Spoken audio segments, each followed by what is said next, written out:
What's up, brewskis? My name's Marco Dupa. And with me, as always, it's the great and powerful Adam Ubisius Rodriguez. What's up, brewskis?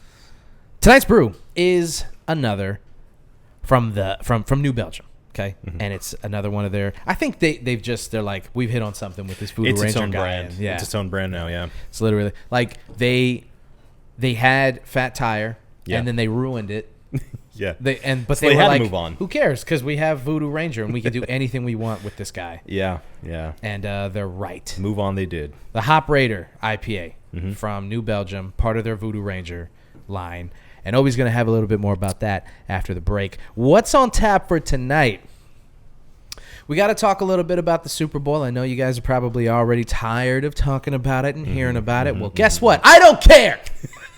We're going to talk a little bit about it. We're not going to. This isn't a sports podcast, so we won't talk about the game itself.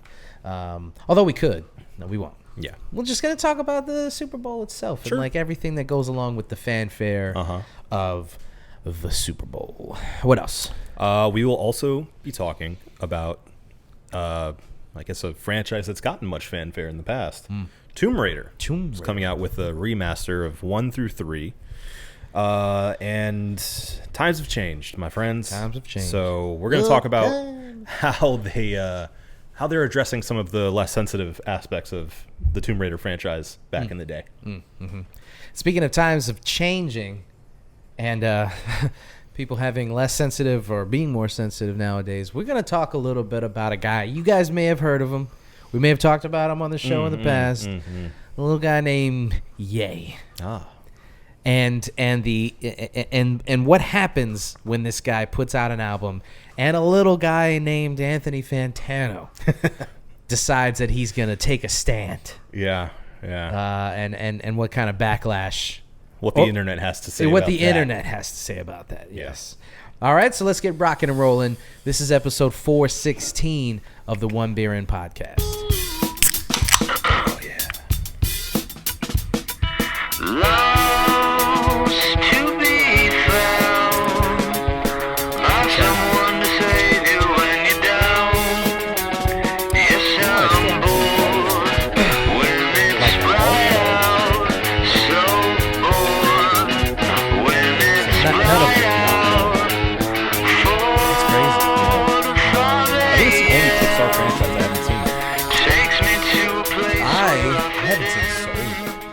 Soul's pretty good. I think you'd like Soul. I think I would too, but I don't know. It's just one of those. You know what the problem was? They kept doing movies during the pandemic, and like the stuff that comes out on streaming, I was just like, I don't know. This doesn't feel right. I forget if we talked about this. Did we see Red, or did you see Red? No, I never watched it. That one's really good. I like that one a lot. Yeah. I got to sit down and catch up on the Pixar movies. Yeah. I don't think you're missing anything with Cars. I really, truly believe in...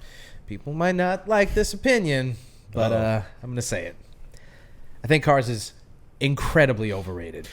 I think it's one of the most overrated Pixar movies. It gets so much love, and anytime people talk about it, I'm just like, I don't get it. I watch these movies, and they're not bad, but they're not as good. When people put Cars and Cars 2, Cars 3 is... But when they put Cars 1 and 2 in like their top 10 of Pixar movies, I'm like, bro. I can't talk. Obviously, I haven't seen it. But that's the main reason why I haven't watched it in the first place was actually because I heard people saying, a low rumble, if you will, of people saying, it's not that good. It's not. And it mostly being like, a fun kids movie. And kids really gravitating towards it because it's, it's talking cars. Yeah. I mean, I think it was the first time I watched a Pixar movie and thought, as an adult, or I guess as a young adult, I think the first one came out and I don't know. We weren't kids anymore. No, we weren't. Yeah. We weren't. The first one is, I think we were in our 20s. If only there was a way to know. But it was the first time I remember watching it and not thinking, or thinking that... 2006. Okay, so we were 16, 17, around there. Like getting out of... Well, still in high school, but getting close to getting out of it, the first one. And what's the Rotten Tomatoes on it? Then it's like 100. They're always... Oh, no. 75, yeah. That makes sense. Yeah. It was the first time I remember watching a Pixar movie and thinking, like, the the underlying message is pretty simple to understand. Like you usually watch these movies and you're like, I can tell that there's a message under this message that they're trying to, even as far back as Toy Story, of like, there's the message of friendship and, being honest with your friends and helping each other. But then there's also, and there's this really deep emotional thing about being left behind, being abandoned, being left behind, and stuff that adults can articulate and deal with. Kids feel those feelings too, obviously, but we're not able to talk them out. We're not able to understand those feelings. It's hard to communicate. Yeah, but you can get it if you're watching it as a kid, because you're seeing these characters live it out. And that kind of stuff is what Pixar was known for all of their movies. Like that message. There's the obvious one of compassion and kindness and sharing and blah blah blah, and then there's that message under it that you're like, that's the real one. That's the one that, like, that's why these movies are works of art. And Cars was just like, this guy has to, or this car, this car, man. He has to be a better car. He can't be a shitty car anymore. He has to be like a nicer car. It's Lightning McQueen. It was like he was an arrogant asshole, and then he learned to not be so arrogant. But he also had a reason to be arrogant. He was like the best. He was the best. Ka-chow. But he met a tow truck. Yeah, he met a tow truck, and then he met like what looks like an Oldsmobile with a mustache, and they taught him lessons in being a better car. That's really sweet. That was it. Yeah, I don't have to watch it anymore. You don't need to watch it. Yeah. Anyway, let's get to the actual meat and potatoes. Let's talk about this beer. The actual barley and malt of this of this episode. Hops too. Hops. Speaking of, and a lot of them. Speaking of, Obi, you want to tell us a little bit more about what we're drinking tonight? I would love to. This is the Voodoo Ranger Hop Raider IPA, and it doesn't have a cold read on the can, unfortunately. But I was able to pull up on newbelgium.com a description. It goes as follows. Voodoo Ranger has unearthed world-class hops packed with big notes of citrus, stone fruit, and refreshing bitter bite. At 8.1%, hold on tight. Oh, okay. There you go. Yeah. Short and sweet. I like it. It rhymes. All right. I mean, yeah, it's nice. It's good. I can't really, I don't know. We'll talk about it later, but they might be diluting this a little bit. I think we're getting, no, I don't mean this beer. Okay. I mean the line, the Voodoo Ranger line feels like it's being diluted a little bit. Is it like the Duff light Duff? Right, and it's all the same. Yeah, because we'll talk about it. Okay. Well, I would like to explain too, real quick. The reason I picked this up was because you hurt me so much last time with the spicy watermelon. Yeah, so you said, let me get an Imperial IPA. I said, let me get back to what I'm comfortable with. I need a nice belly rub. I need a shoulder rub. I need a little peck on the cheek. Yeah. And that's what this beer is hopefully going to be. This is a real hug from behind. Yeah. Exactly. Okay. Yeah. Yep. Great. Glad we're doing this. Love a double IPA. So this past weekend was the big game. The big game. The game. Your cornball roommate's favorite game. Where he comes out and he says, "You guys are watching the game. I'll be in my room reading." Sports, am I right? I just hope they all have fun. Hand egg. I'm just here for the commercials. I'm just so sick of you, all of you. It's like, how long are we gonna do this joke? How long are you gonna be this person? If you don't like watching sports, that's fine. Sure. You can just not watch. You sports. can ignore it. You don't have to ignore it. Yeah. Yeah. Andy doesn't really. They don't really watch a lot of sports. Yeah. They didn't sit around complaining that the game was on. In fact, they were excited to come over and we cooked and they had a good time. It's a nice, fun time to get everybody together.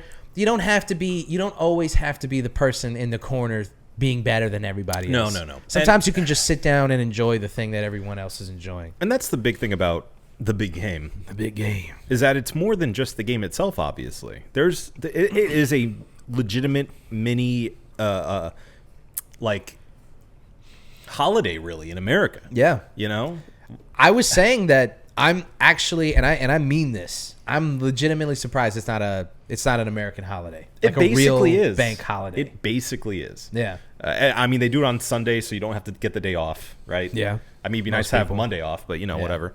But that's always a joke too. It's like, oh, party too hard last night. That's why Right. you came rolling in late. Mm-hmm. Or people taking the day off. It's like it wasn't like one of the most requested days off of the year. Yeah. You know. Oh, I mean, if the Jets got in, are you kidding me? I'd be inconsolable. Yeah. Oh my well, because goodness. they would have lost. So Yeah. Well, I mean, yeah.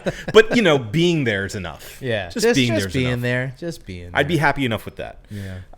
But yeah, I mean, I don't see the need to do that because it's so much more than that. Like, if you want to be the guy that just watches the commercials, that's fine.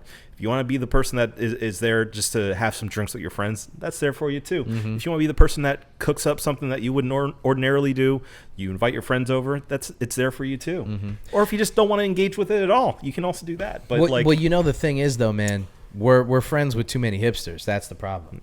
Like when you live this life that we've lived, yeah, you find yourself amongst certain people that this is normal for them. They themselves have lived lives and not worried about any kind of NBA championship or national championship or Super Bowl. Like this kind of stuff doesn't even register on their scale of importance. And so they don't feel it. I mean, this is something just for me personally. This is one of those things that like I had, like it was kind of like I don't want to say culture shock, but it really was culture shock. Like I grew up on sports. I grew up on like very traditional values when it came to shit like that. Yeah. Real consumerist, You're saying you're an American. Yeah, basically like real, just like American shit. Sure. But like middle America. Yeah. American traditional shit. Yeah. Mm-hmm. So then when you get older and you start like it's the movies that you watch, it's the books that you read, it's the music that you listen to, all that shit like is different. But then those people, they have to be different too, right? You don't take into account that you don't get to be you don't get to meet people who listen to cool music who that also are into this very traditional middle America. Yeah. You see what I'm saying? Sure. Like if you're somebody who's listening to like Tom Waits, it's kind of hard for that person to also, not to say that it doesn't exist, because there's millions of people that exist like that. I'm not saying that those people don't exist. What I'm saying is when you grow up, when you're trying to find yourself, when you are leaning in that direction, this very hipster direction, you have to sometimes abandon certain things on this side. I'll say this too. I think it's less about that and it's more about when you're finding yourself, a lot of the ways that people find themselves, especially when they're young, is by rejecting other things. Yeah. It's not about just excluding. It's about wholly rejecting and saying, my personality is that I hate hip hop. Right. And love country. Or, I don't know. You take that back. I'm super into sci-fi, but I think that like Ren Fair stuff is really cringy and gross. Yeah, basing your whole personality around a thing because that's all you know what to do right now. You have to. You're creating who you're gonna be or who you think you're gonna be. And unfortunately, some of the strongest like skin deep bonds I think are forged in hatred of something. Yeah. As opposed to like celebrating something you actually love. Right. Well, even sports fans hate their rivals and they're forged in like, if I'm a 49ers fan, I just hate the Seahawks. Like I'm just going to be, and you hate the Cowboys. Yeah. If you're a Cowboys fan, we all hate you. And that's so it's how that's supposed to be. It's just, it is, it's just ingrained in who you are. And some people take that thing very, very seriously. Sure, yeah. Tons of tribalism in sports. I mean, it's kind of the whole thing, isn't it? But there's tribalism in everything, really, right? There's like this idea and politics. Yeah. So in music, the kind of person that you think you want to be, or who you're trying to create, this persona that you're putting in front of everybody, some things have to be sacrificed. And like being a sports fan, for some reason, when you grow up, you're like, you can't be both. But when you're in your 30s, it's like, are we really still doing this? Yeah. I get back in high school, this resistance, this thing that you had to be cooler than everybody else. You had to be smarter, more intellectual. You were reading. Well, we talked about it with like emo versus hip hop. Yeah. You know, like diametrically opposed fan bases for just not liking the same kind of music and aesthetic. Yeah. You know, like you get old enough and it's like what are we, it why doesn't are we matter. Still, yeah, we're still doing Who cares? this. Yeah. Yeah. So I would say at least for most people. And you know, the thing is, I think a lot of people are also coming to this realization or this feeling, and I think it just like is when you get older, you just don't have the energy to be like, all right, like I can't do this with you. I'm not gonna do this. I'm not gonna play this game with you. Excuse me. There's still some people I know, like, you know, where I work. Obviously, I talk to so many people, and I work in an area where there's very diverse group of people that come in, and there was still people coming in like, oh yeah, that's right, you guys, the big game is on. I get it, you know. You guys are gonna watch your sports, and I'm why just are you like, closing early? Yeah, exactly. And It's just like, Sunday. God, dude, I don't have the energy to explain this to you anymore. If you're in your mid 20s to 30s and you're still trying to be that guy, I got nothing for you. It's exhausting. It is. It has to be an exhausting way to live, you know? Yeah. And I think people are coming to this realization. I saw a lot of like TikToks and jokes and memes and stuff about people making fun of that person. So I think we're getting more and more to the point where like being cringe is the last thing that you want to be. Mm-hmm. It's like a death knell for your online personality, right? For sure. And so that personality, that person is just so cringe, and people are just like, the last thing I want is for people to get the ick when they see me or when I do things or say things. Yeah. And so if that's what it takes, if that's what Zoomers need, to not do shit like that, then that's I'm fine with fine, it. yeah, that's fine. I do think that as a species, the youth are trending towards being nicer. Overall. Yeah, overall, which is nice to sure. see. I mean, there's still there are assholes everywhere. Well, we're gonna get to that. To some assholes, yeah, it's later fine. In the show. But yeah, no, I think overall we're definitely societally moving past the ew, you like that? Yeah. It's more so like, all right, you know, you like that, that's cool. Yeah. Well, and we're the internet is just so wide open now that you can find people, you can find your tribes, and these tribes now, they used to be very, you gotta like this thing or you don't get in, and now it's very, you know, you can like this and this because we all do, because like people actually normally do like that many things at once. The tribes are more diverse because we're able to talk to more people. Yeah. Yeah. I had to, you know, there was a time of growing up and talking to certain people and being in certain friend groups where you kind of push down the idea of like, you know, there were moments in my life where I was in a group of people and everybody's too cool for school, and I can't talk to any of these people about the things that I actually want to talk about. Yeah. You can't be yourself. Mixed martial arts, fucking, you know, sports, fucking, like... Or at least not openly, because you're afraid of someone having a differing opinion and you looking dumb. Well, just, I was afraid of... I was always just afraid of, like, nobody's gonna get this. Like, this conversation is gonna go nowhere. I'm just gonna be telling people about a thing. Cool. Yeah, and that's all you're gonna get is, like... You know, I'm excited about this thing. Like, dog, did you see the fucking Lakers last night? Isn't that crazy that they? And you're just gonna get people like, all right, man. And then you're like, oh yeah, Marco's like the sports guy, and it's like, I mean, even now to a lesser extent, the people, where I work and the people that I'm around is like, you're the sports guy. Sure. Like we know Marco cares about that thing, and it's like, yeah. Mm-hmm. Yeah, that was me, and early on video games, later on movies. Mm-hmm.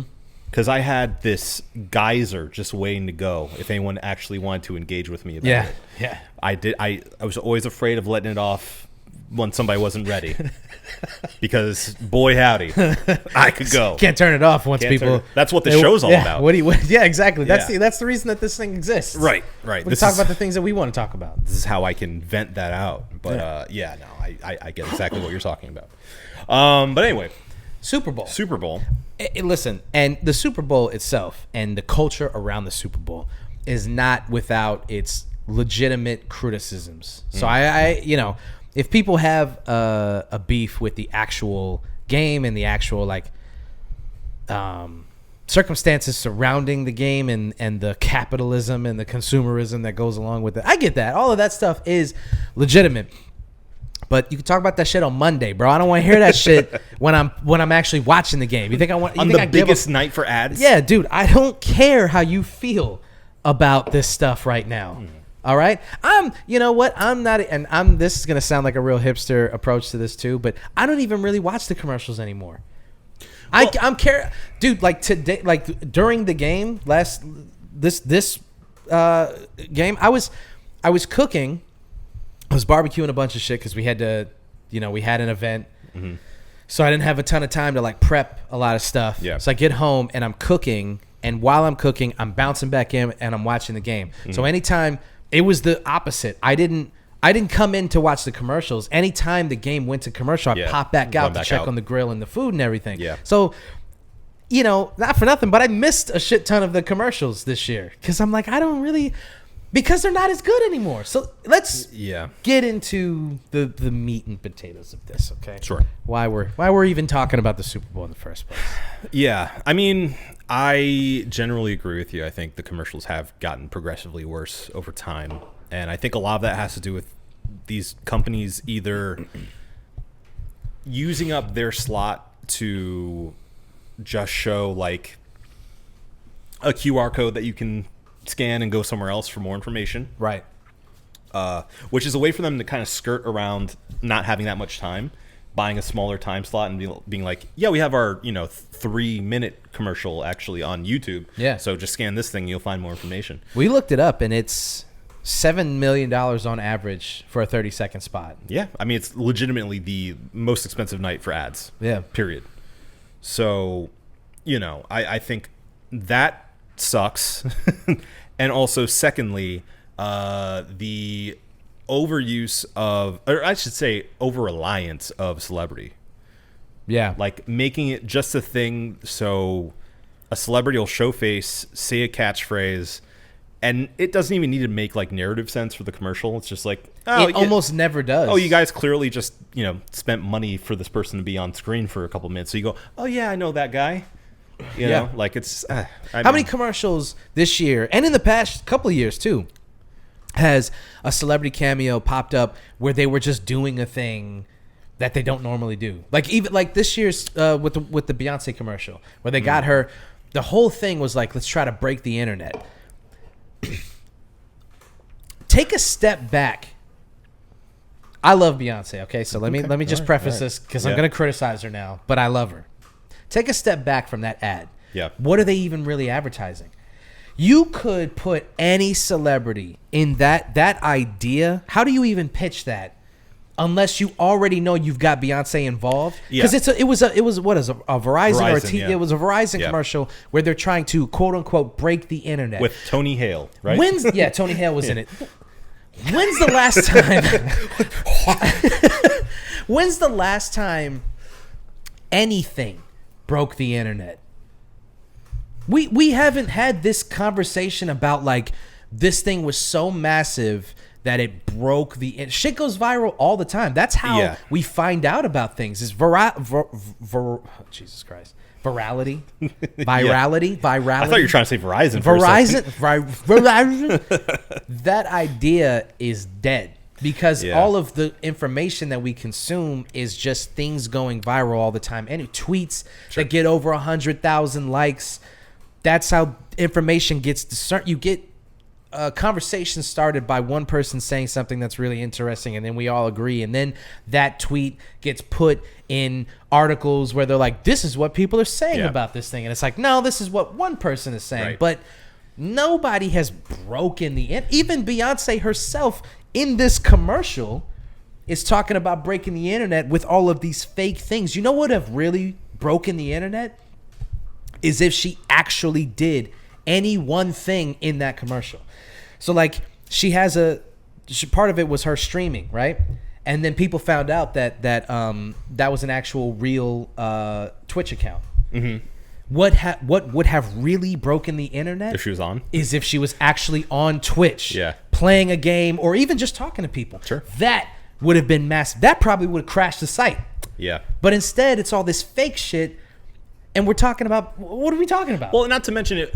I'm not sure about the timing of this and whether it was on accident or not. But she, at the end of it, the big, haha moment is she's like, "Oh, I guess I have to release more music." Yeah, and she does. She did. Yeah. But it wasn't like a classic Beyonce album drop where suddenly out of nowhere there's a brand new Beyonce album. It was a single. No, it was two singles, and none of them had anything to do with the commercial. Right. She's dropping a country album as part 2 to Renaissance. I could tell from the song. And why not have that be a part of the commercial? Sure. Reveal to the whole thing should have been like her at like make it Western or something. Yeah. People square dancing to her new song. Anything to let people know like what they're about to listen to. Get Lil Nas X to roll across there. Would have been great. Yeah. But no, throw another celebrity in there. Why not? It's just a thing that to I guarantee it was like an elder millennial or a boomer that was like, "Where'd the break the internet thing come from? Because we're Verizon, we do internet." Oh, Beyonce, she dropped that album. All right, well, let's have her do this thing and reference that. Yeah, it's simple as that. Because the thing is, she has broken the internet before with doing what you said, like surprise releases out of nowhere. Yeah. But this, it just falls flat.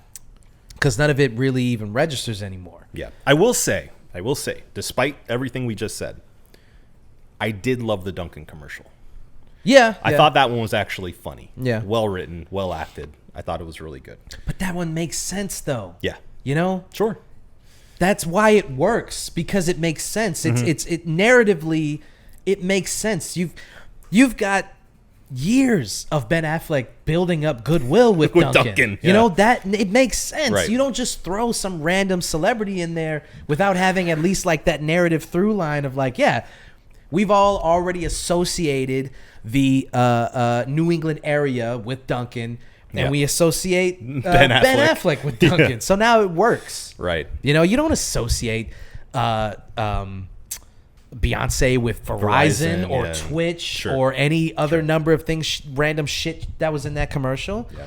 No, that's why it doesn't work. That's why the random celebrity thing, when like Kaylee Cuoco is like a waitress in a commercial or something, or she just is there, and you're like, all right. Or when they bring back like, I don't know, like Barbra Streisand, or do like some weird random cameo, but they're just there. Yeah. And then like, I don't know, football zips by their face, and they're just like, "Oh, did you see that?" Wow. And they're like a big shot of their face, and you're like, "Oh fuck, it's Henry Winkler. He's in this commercial." It's like great. That was fun 15 years ago when companies couldn't afford these people and they were just doing it, and you're going, "Holy shit, they're on TV." Yeah, you fucking Doritos paid Paul Giamatti to be in this commercial. Something like it always. I would love to see a Paul Giamatti commercial. Yeah.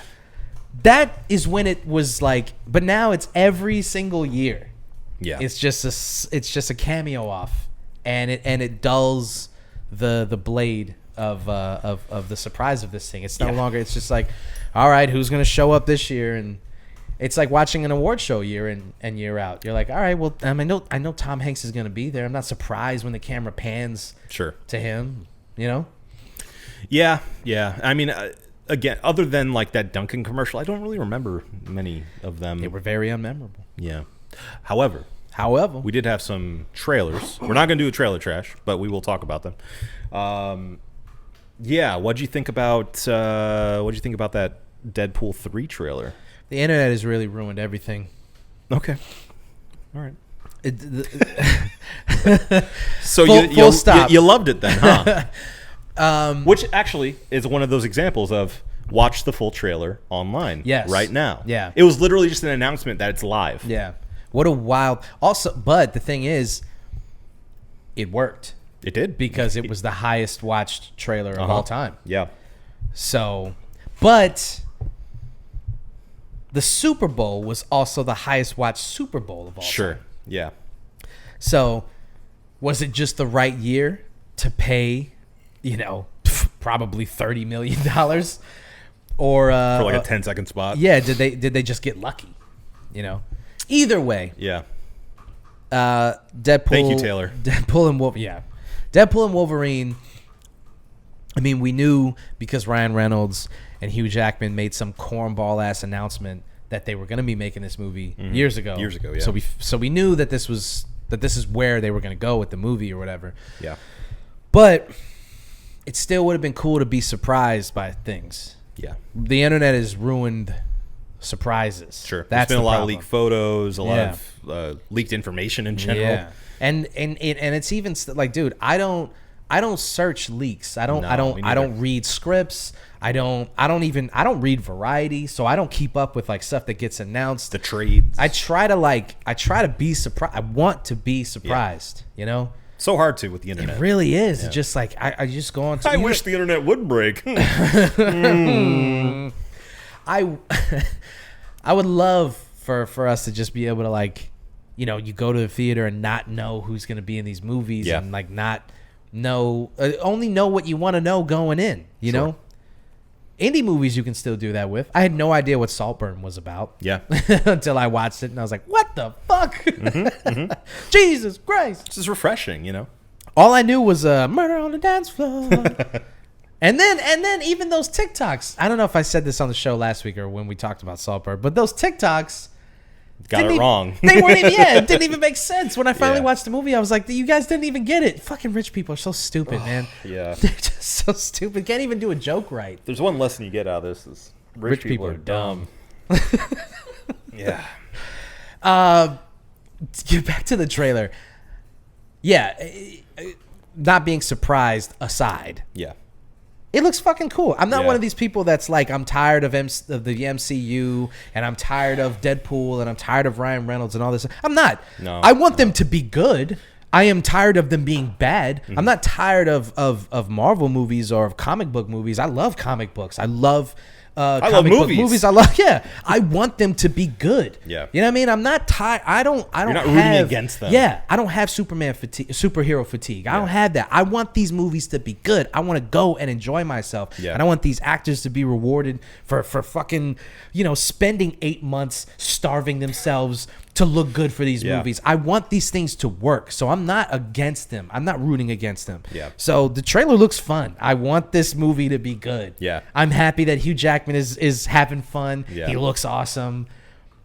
The movie itself looks awesome. Ryan Reynolds is Ryan. I like Ryan Reynolds. I don't understand why we're turning on these people. I don't know how you cannot like Ryan Reynolds. I mean, he's one of the most likable actors of our generation. Yeah, yeah. I don't know. So like, I'm into it, dude. I'm into it. I Yeah. liked it. I like it. I, Mini, not trash for me. Okay. I guess we can rate it if we really want. Yeah, I mean, we might as well. We're not tooting. We're not doing no the toots. No toots. No two toots. Yeah, I agree. I think it's really refreshing to see kind of everything that they've been leading up to with this splash of rated R MCU movies now. You know, like seeing it actually come to fruition and clearly not holding any punches. I think it's really refreshing. I think it's going to shake up the MCU in a really good way. Mm. And I think it's cool that we see that it's tying into the TVA. Yeah, that was cool. I think that's really smart. We knew that. Script leaks told us that that's what the movie was going to be about, which fucking sucks. It would have been cool to watch the trailer and then see him in the office watching all the shit going on and him being in the TVA and going, oh, they're connecting it to the... Now he's like actually in the MCU and Right. blah, blah, blah. That would have been cool. Yeah. To see that for the first time and not know that information going in. It's not the reality we live in, though. Yeah. But anyway, I thought it was cool to see that. I'm kind of glad that they're semi-hiding the reveal of Hugh Jackman as Wolverine. Yeah. Classic Wolverine. Yeah. I hope that stays that way until, we can see the movie, which I doubt it will because there's going to be a full trailer. That full trailer, he's going to like kick a door in. And, Yeah. What's up, bub? Uh-huh. Yeah, we're going to get all of it, Cigar in his unfortunately. mouth. Which still would be cool. It just, I don't need much more, though, to get me to want to see this movie. No. So yeah, I mean, you know, what'd be cool is if Hugh Jackman is if he wants to continue doing these movies, what if they just did live action? I mean, they'll never do it because I just read some report that Kevin Feige told Mark Ruffalo, like, we're never doing a Hulk movie, so you can just put that dream to bed, which is so crazy. I saw that too. Just be like, dude, it ain't let happening. it go. Yeah, because we're not doing it. No. But do you know how sick it would be is if they just did some offshoot Hulk vs. Wolverine movie? Yeah. With Hugh Jackman and Mark Ruffalo, and the whole movie it's not some tie-in thing. It's just like it's Wolverine versus Hulk. Yeah. And it's just that. They'd have to level up Hulk a lot though, because he couldn't be like Smart Hulk. He couldn't MCU Hulk is infamously, I should say, weak. Yeah. Compared to comic book Hulk. Yeah. Who's like indestructible. Yeah. Yeah. Yeah. Anyway, we're not getting that. Yeah. Not trash. Not trash for me as well. Yeah. Excited for it. That looked cool. What about Twisters? Another big old franchise. Big old franchise. Another big old franchise. I mean, R.I.P. Bill Paxton. I don't know if I think I might have said this on the show before years ago, but I don't really like disaster movies. They don't really do it for me. I don't like. I think Twisters is a classic, like, fun blockbuster, but I don't really like Twister. Yeah, sorry, not Twisters. This is the aliens of aliens. Yeah, it sure is. But tornadoes. Yeah, I don't like them. I don't like 2012. I don't like. I mean, Independence Day is a disaster movie, but it's also a sci-fi alien invasion movie. Sure. It's awesome. I don't like disaster movies. So those classic Emmerich disaster films. Yeah, exactly. So Twister, the original movie, it's just I don't care for it. So like this, it's for me personally, like it does nothing for you. I have not even an inkling to check it out. See, it's funny you say that because I too don't like disaster movies that much either, but I never considered Twister a disaster movie. Strangely enough, it always came off more as like a thriller or like a chase movie in a weird way, you know? Like, yeah. That's how I always read it. It was never, because I think the problem I have with disaster movies is the scope of the disaster is too big to fathom. Right. But with Twister, it's like, okay, this town got leveled. Yeah. And it's like something that actually happens in real life. Yeah. So kind of, it brought it back to earth a little bit for me. And I grew up loving Twister. Twister was like up there when I was a kid. I'm like, this is awesome. Yeah. Love Bill Paxton. I love Helen Hunt. Mm-hmm. I love their chemistry. Mm-hmm. I love the Philip Seymour Hoffman in an early role as a side character. Yeah. And just the team. It's a team movie too, I just think it works on so many levels. And I'm personally a little excited about Twisters. Yeah. As dumb as it looks, yeah. I think it's gonna be hard to capture that magic in a bottle again. But that really is the tough part, because in the 90s you could sell people on this. Yeah. There was a lot of fear about stuff like that, especially if you lived in like like in Tornado Alley or in like a Midwest town. You could sell people on this fear. Yeah. But nowadays it's kind of hard to. People are just so depressed about. It's just really hard to sell people on shit like, oh no, what's gonna a lot of people would be like, who cares? Well, I guarantee what they're gonna do is they're going to tie it into like global warming or something, and make it like these climate change. These are the strongest tornadoes we've ever seen. Yeah, and make it like, oh, this is even more dire than the first one. Yeah, well, good luck selling that to half the country that doesn't believe that climate change is real. Sure, but that's why we have our Glenn Powell character. Yeah, he's there to be the anchor for the common man, and to be this country dude that has a big ego, and maybe he's gonna learn something by the end of it. He might. Disaster movies, there isn't a good or a bad guy, so it's just like if it's a movie where like everything's gonna, if it's the whole movie, the whole world is over. Yeah. Then it kind of feels like, to me, what's the point of running? Where are you going? Sure. Like, it's over. Yeah. And if it's something like this, or not this, but Twister, with the scope being just this one town, it's like, you're not saving anybody, so just leave.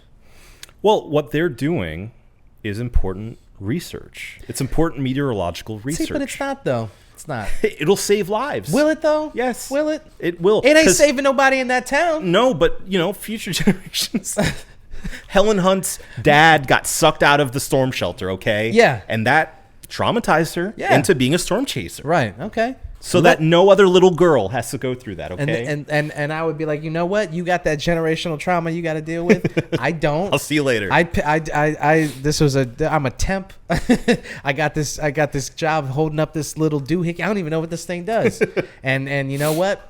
I'm a dip. It's just get a taxi. It's just the kid's windmill. It's just going. I don't even know what this thing does. Yeah. It was track the wind. I don't know. You keep that, and I'm gonna just leave. And you guys can do this. Yeah. Who else is in this cast? Daisy Edgar Jones, Anthony Ramos, Kiernan Shipka, and I don't know any of these other people. I'm sorry. It's a lot of young people. Yeah, it's a young cast. Where's the old people cameo? They may be keeping down to wraps. Yeah. Yeah, because come on, they got to do at least one old person. Is Helen Hunt in it? Look, there's a whole yeah. There's an article entire article on New York Post. The headline is: Will Helen Hunt appear in the new Twisters movie? Her sequel idea got rejected for shady reason. So there may be sour grapes. Well, that's too bad. Yeah, we'll see. Maybe she'll come back. Yeah. So you got a lot of cool trailers, or you got a lot of would-be trailers. You got a lot of stuff saying like, hey, you want to check this out? Go here. Because these companies are wising up and they're going like, we don't need a 30-second spot. Right. What we need is a 10-second spot to tell people to go to our minute-and-a-half spot. Yep. Which is smart. Uh-huh. But what that does now is it brings the entire product down, the Super Bowl itself. Mm-hmm. If the producers of the Super Bowl were smart, they would look at the big picture and they would say, instead of charging people $7 to $10 million for a 30-second spot, let's pull that number down, right? We'll get more companies buying longer spots, putting in more work because they know that now, okay, instead of this being a $10 million spot, this is a $5 million spot. Now we got $5 million more to spare to do some cool shit with this 30-second spot instead of 10 seconds to just tell people to go to our website, right? Yeah. Because overall, as a presentation, the Super Bowl has become this rushed, get it in, get it out kind of thing where it's ad after ad after ad, then back to the game, and then you go back to the ads, and it's just like bung, bung, bung, bung, bung. And it's all these companies going like, I got 7 million here, I got 10 million here. Yeah. And they're all just trying to squeeze in their spot instead of an actual, like, if the producers were smart, they would go like, what is the actual experience that people are having with this? Yeah. Because there are millions of people who watch the Super Bowl and they've been trained to go, I watch the Super Bowl for the commercials. And that's fine. Because there's an entire culture and industry behind just Super Bowl ads. But the problem is the last couple of years have been these bullshit ads. Yeah. So why not take a step back and go, are we creating an experience for people, or are we just trying to make as much money as we can in the short term? And I know obviously the answer is like, they don't give a fuck. They're just going to make the money. They're just going to. I was letting you go, man. I got to tell you. I know. You're such an innocent, dumb baby. Because absolutely, they will take money hand over fist. Yeah, definitely. And this, above the quality of the commercial. Yeah. They don't care about that. They are out to make as much money as possible. Yeah. I mean, CBS. it just, I don't know. You know, it just feels like all of everything. And this is obviously, I'm 33 and I'm looking back at certain things that just used to feel like they took time. They used to feel like even the Super Bowl halftime show, Usher did a great job. I think so too. It was a great show. Yeah. But when you watch, looked exhausting. Yeah, he looked exhausted by the end of it. He was sweating, But when you look at older halftime shows, the artists had like it felt like they had a lot of time to really put on a show. You'll watch the Michael Jackson halftime show. Yeah. The first 10 minutes, he doesn't even say anything. It's just applause. He literally is just like, he gets all these body doubles and he keeps popping up in different parts of the arena. And then when they finally cut to him, he stands there for what feels like an eternity. And he doesn't say a word. He stands there. And it's the famous, if you've ever seen the cover of History, his greatest hits, where it's a statue created. It's a statue of him standing there in like the gold and black suit, and he's just looking, and he just stands there, and the crowd is going insane. Yeah, people are losing it, and he doesn't say a word. He just stands there, and it feels like he's standing there for 2 hours.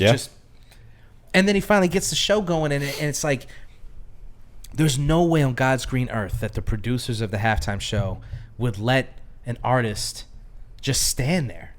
I mean, look at what happened. Like Usher, the second he comes out, got busy, dude. Immediately, he was getting freaky. Go fast. Let's go. And I don't think that that's a product of the show he wanted to put on. Yeah, that's a product of them going, you got 20 minutes. Right. Honestly, you got 18. Well, we're being honest. I wouldn't be surprised if that's a product of the fact that they make so much money on ads. So they're like, we could sneak in a couple more ads if we just cut your show down by that much. That's what I'm saying. Yeah. So he's like, all right, I got 18 minutes, probably 17, really. Yeah. Let's do as much as we can. Alicia Keys comes out there and she's like, I'm already singing. She wasn't ready to go. She wasn't ready. Fucking Jermaine Dupri, he's half dressed. Fucking the only one who seemed like he was ready to do it was Ludacris. He's like, fuck it. All I got to do is spit this one verse. Yeah. And he crushed it. Sure. Usher crushed it. I mean, it was a great show. It was a great Lil Jon show. did fine as well. Lil Jon was good. Yeah. All he had to do was just be in the crowd. Yeah. They're rapping and singing over their own vocals. They don't even have to really sing, except for Alicia Keys, obviously. Sure. So Her was there too. Her playing a guitar that some people are speculating she wasn't playing. Yeah. And it's just, everything feels like they're trying to just get it over with, as opposed to just living in this for a minute. Sure. Celebrate it. That's this whole thing. The whole year has been a culmination of this one thing. Let's live in it for a second. Let's just breathe for a moment. Yeah. Even at the end of the game got over with, and Tony Romo's sitting there yelling and screaming about shit, and it feels like they don't let these moments breathe anymore. These guys are running off the field, and they're already grabbing Andy Reid to go to the podium, and it because they've got ads to play, of course, and they've got this stupid fucking tie-in show that they're trying to sell to people. And by the way, I watched that show. I don't remember what it's called, but it was like the what was it called? Yeah, it was like The Searcher or something. Something like that. And they played it right after the Super Bowl. And my theory on this, when I saw the ads, was one of two things. Either they're really confident that this show is good, so they're going to play it after the Super Bowl, or they're really, really scared that it's a bad show, and they need a tie-in as strong as the Super Bowl to get people to watch it. And let me tell you something. I watched that show, and for me personally, it is the latter. That show sucked. Yeah. But it just, you know what I'm saying? It just feels like we're trying to get everything over with so fast that we're just not like living in it. It's such anxiety culture, Yeah. Like it's like, come on, we have to get to the next thing. Yeah. And maybe they know. Maybe they know. Maybe that's why they're doing all this stuff, because they're like, we're going to lose people if we don't keep this train rolling. People are going to go to bed or switch the channel. I bet you it drove them crazy when the game went into overtime. They were like, no. Well, you saw they repeated the same commercials again. Yeah. Like a few times. It's like, all right. Yeah. We've run out of stuff. I don't know. Yeah, it just, once it was done, I don't know, you just feel tired. You're just at the end of it and you're just like, it's over? Yeah. The game just felt like it just flew by. Even when it went into overtime, it felt like it's moving so fast. It did feel like a fast game. There are some Super Bowls that feel like molasses. Yeah, it's forever. But Yeah, this one I was mean, like, there's been times where we've done like Super Bowl parties together where it feels like we've been hanging out all night. day, like just Yeah. from like 3 or 4 in the afternoon, prepping stuff all the way to the end of the night, and it just feels like, God damn, I'm tired. We've been here all day. yeah, I've eaten way too many chips. Yeah, Yeah. food's just dying on the counter because it's like, man, I can't eat anymore. Yeah. I mean, we've had so much food, we've drank so much beer. The game is almost an afterthought because it's been going on so long. It felt like, Yeah.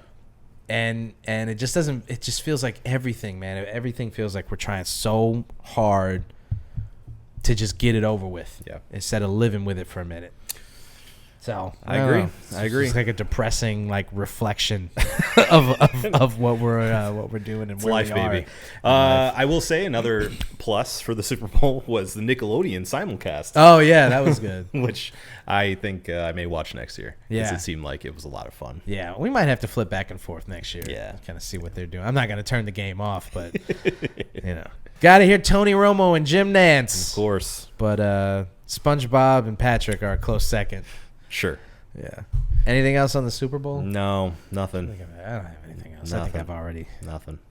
exhausted Little- the little- audience little and depressed myself. now. Yeah. I'm feeling a little sad. Let's talk about happier stuff. Okay. Tomb Raider is Yeah. back. Right? Yeah. Right? Yeah. Tomb Raider 1 through 3. It's Yeah. getting a remaster. Like all the other classic games have gotten a remaster. In fact, it's kind of interesting that it's taken Tomb Raider this long to get a remaster. Maybe because they were still making Tomb Raider games, but Sure, the new ones. yeah. Yeah. But it feels weird that it's taken this long to get back. Go back to the old well. yeah. I mean, they fucking went back and made a bunch of Crash Bandicoot games. That's true. And by the way, they're fun to play. Yeah. If you haven't played the Insanity trilogy, it's fun to play.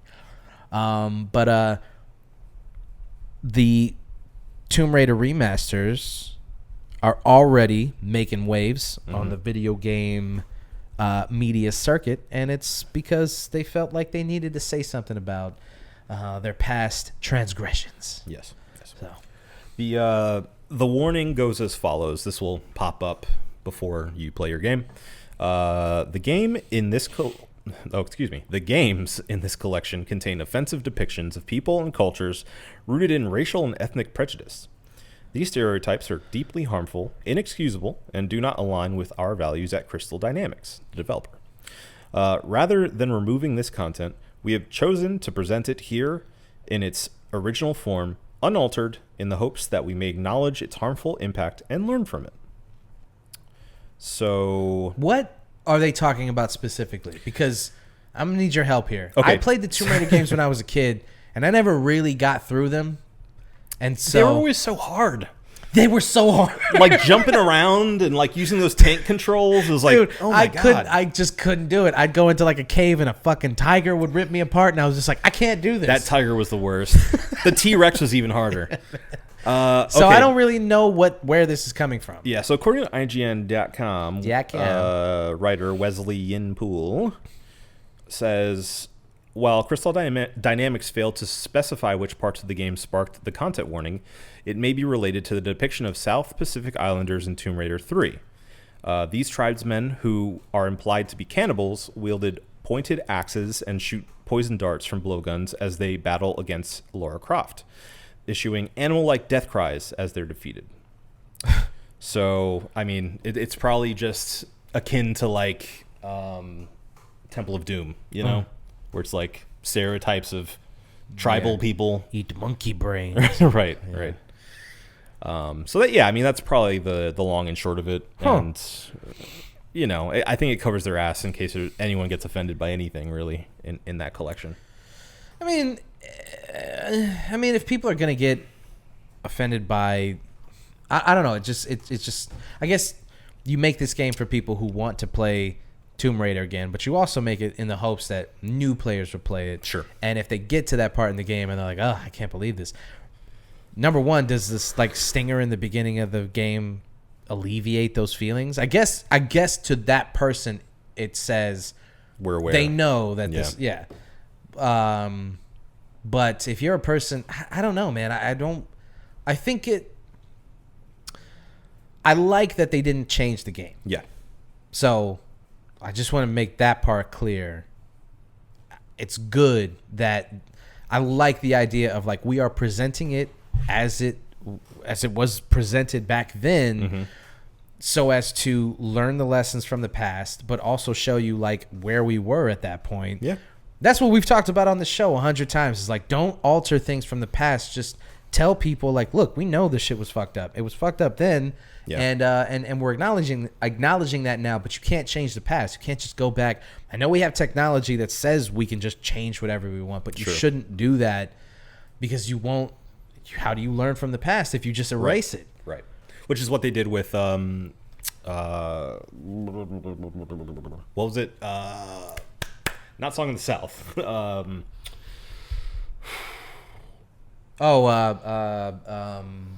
Shit. Now, frankly, Scarlett, I don't give a damn. Gone with the Wind. Gone with the Wind. Gone they do that same thing nowadays. They have that little pop up at the beginning saying, "Hey, there's some stuff here that isn't very cool." Yeah. But here it is. I don't know, man. I don't know what I said when we originally talked about Gone with the Wind. that thing. Yeah. But now, like the present version of myself kind of feels like I think it's unnecessary to do stuff like that.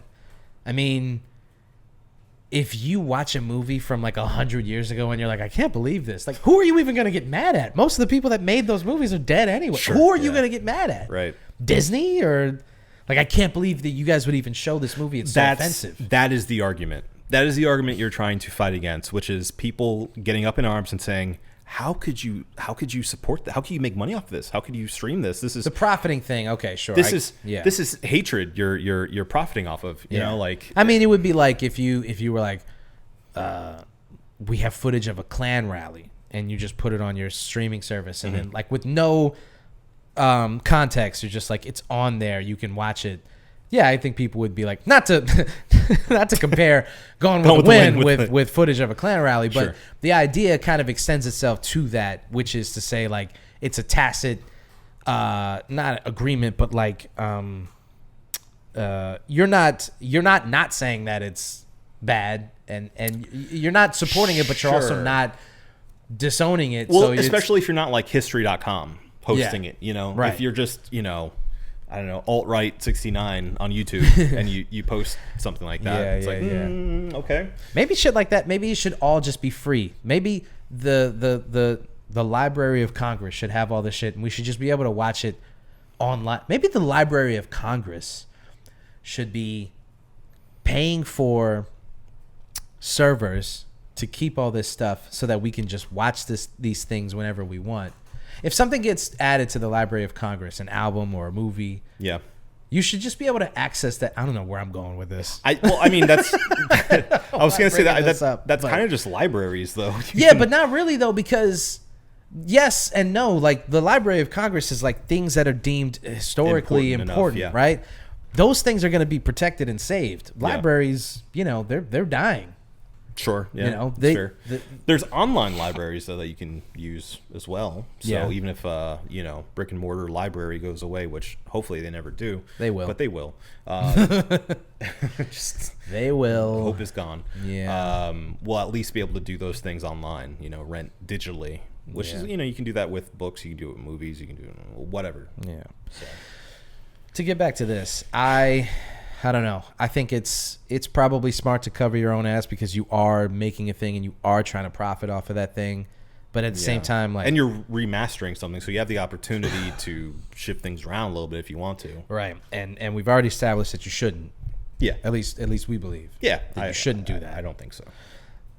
So yeah, I mean, I guess this is the good in between. Yeah. I think it's the best that you can do in this situation. I think. Because actually, it reminds me, we were talking about that that movie with the teacher that gets in the inappropriate relationship. For the movie guy, Jenna, you can't remember Jenna Ortega any movies. Yeah, Miller's Girl. Yeah, there we go. I was going to say Miller's Crossing. I'm like, no, it's probably a much better movie. Yeah, so like they had that sort of thing at the beginning to cover their own ass too, and I don't think it detracts from the art itself very much to do that, and it also protects protects the thing for all time, So you can look back at this 100 years from now and be like, well, when they re-released that, they knew what was going on, and whatever. You can't pass judgment on it because of that. Yeah, and yeah, I mean, when you want to, the alternative is to just never have tough conversations ever again. Sure. And you can't do that. I mean, although the Miller's Girl thing, I don't really understand. I still don't get why they even made that movie. That just doesn't seem like what is a compelling artistic reason to explore that. Well, that's like it's literally like making a movie about pedophilia, and you're just like, well, I need to understand what pedophiles. Like, no, we don't. Let's see where this goes. Yeah. We don't need to see what happens with this. Right. We don't need to understand them. And from the reviews I've seen, it's not a very good movie. So yeah, that's the worst part about it. It's like it's not even good. Yeah. Take all the narrative weirdness out of it. If you're gonna go for that big swing, it better be good. Better be fucking good, man. Yeah. So I mean, I guess if the worst of acknowledging things from the past is that developers and directors and writers have to go, we know, and we're presenting this anyway, but we get it. I'm fine with that. Yeah. If that's all we have to deal with going forward, if hopefully in another 40, 50 years I can still watch old movies and know, like, even movies from the 90s you watch now and you're like, yeah, especially the 90s. 90s and 80s I think are the most like try hard extreme kind of thing. But if I have to be an old man and I can't watch some of my favorite movies from the 90s because like the people who are running these places are, Zoomers or whatever the generation is going to be at that point, and they don't think that it's appropriate for us. Yes, I will. That would turn me into an old, curmudgeon old like fucking. So if the worst of this is just these messages that say we are acknowledging this, but we're still going to show it. Yeah, I'm fine with that. Sure. Yeah, I mean, for me, it's like you don't get to tell me what I can and can't watch or read or whatever. I'll make that decision for myself. Yeah, at least currently. Yeah. Who knows? Yeah. Well, something you can listen to right now, if you want to, is Vultures 1. Yeah. Apparently part of a trilogy. So we finally actually have a release from Kanye West that wasn't delayed. Well, kind of was delayed, but not really. I mean, once he finally set an actual date for these. The album came out. The album came out with with not a lot of like. I mean, there was 2 promotional singles, but Kanye West doesn't have the emotion or the cultural cachet that he used to command.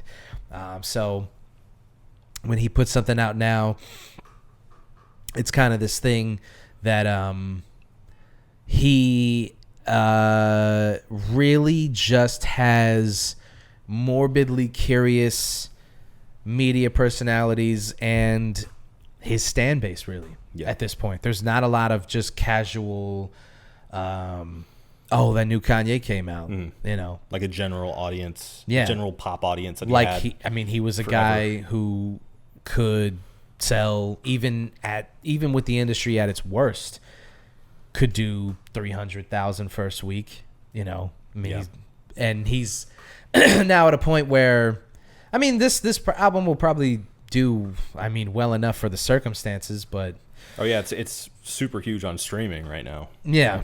So I'm not surprised by that. I mean, he has a huge, I call it stan base. I don't know if I've coined that term, but I think I have. I haven't seen stan base. I haven't seen it. I'm just saying I haven't seen it. I may be wrong. I may be wrong, but I think I've coined a term. I think I've created a word. Actually, I think they're gonna have to include it in the next encyclopedia. I think they're gonna have to put it in there, and they're gonna have to put my face next to it, and they say stan base. I created a stan base. I think that I've coined that term. Okay, that's what matters, really. That's all that matters. If you think, as long as I think it. Yeah. Look it up. I think stan base is a thing. It's definitely a thing. Yeah. I think that he has the same kind of stan base that Nicki has, that Taylor has, that Beyonce has. He's at a point now. Distant base? Not database. I'm working on it. All right, keep going. Okay, keep sure. going. Where to them, their favorite artist can do no wrong, no matter what. And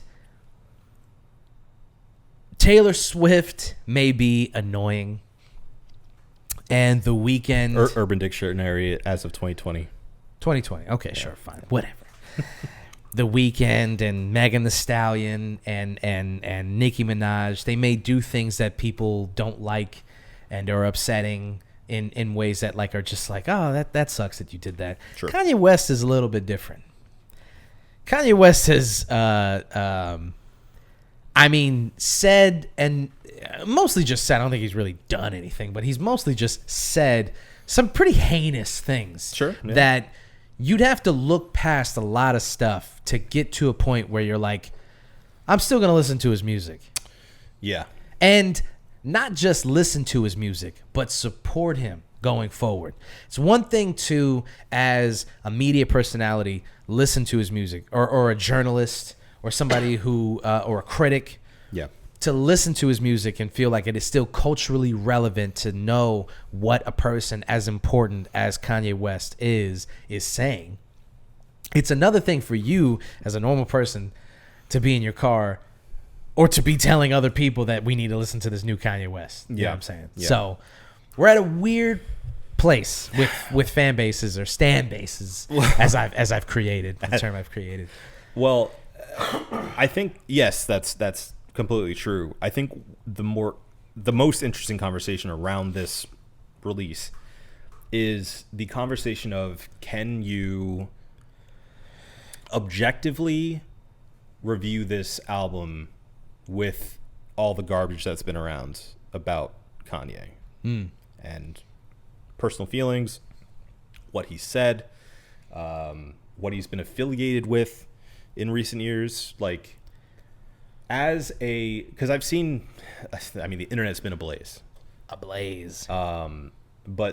the big question looming over all of it is, I'm gonna grab 2 more beers. thank you, can you objectively review a, oh wow, am I taking requests? Sherry needs nappy juice. I love apple juice.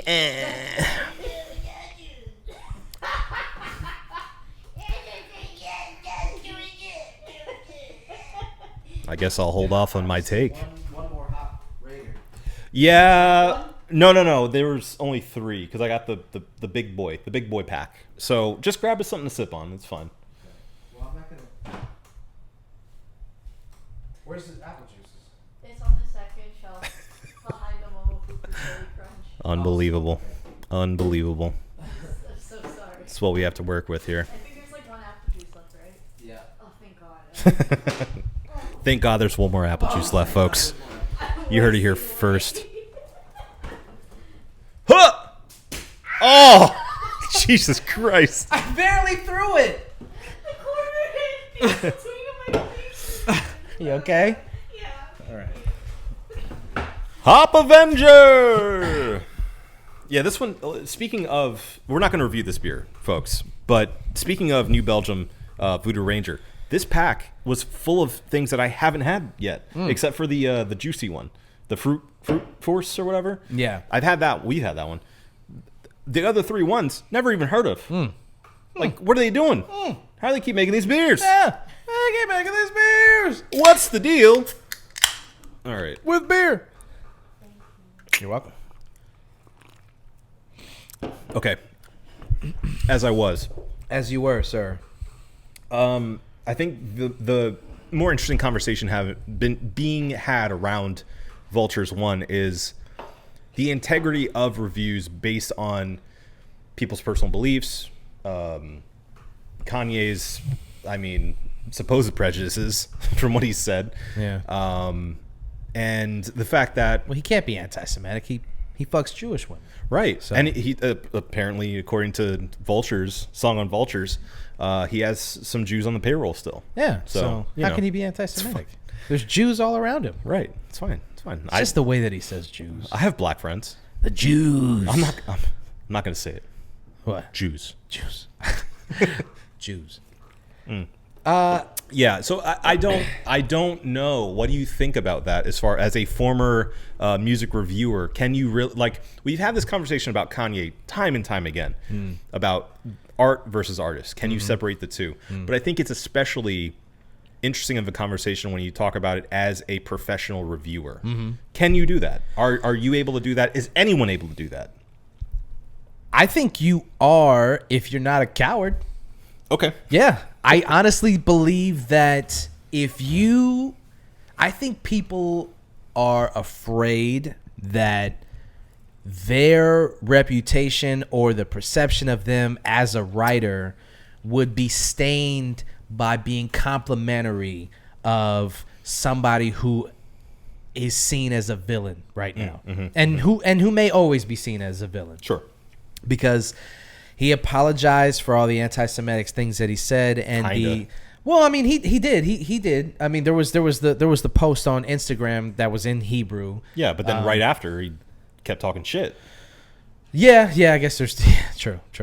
Oh, I mean, I was gonna say that not the ACLU, but the ACLU and the Jewish Coalition of I don't remember the people who represent JCLU, the JCLU, yeah. some representative group accepted his apology and said that like actions speak louder than words, and it would be nice to see him like act on these things that he's saying. But an apology in Hebrew is a nice step. Sure. So they accepted his apology. The kind of stuff that he's saying now, notwithstanding,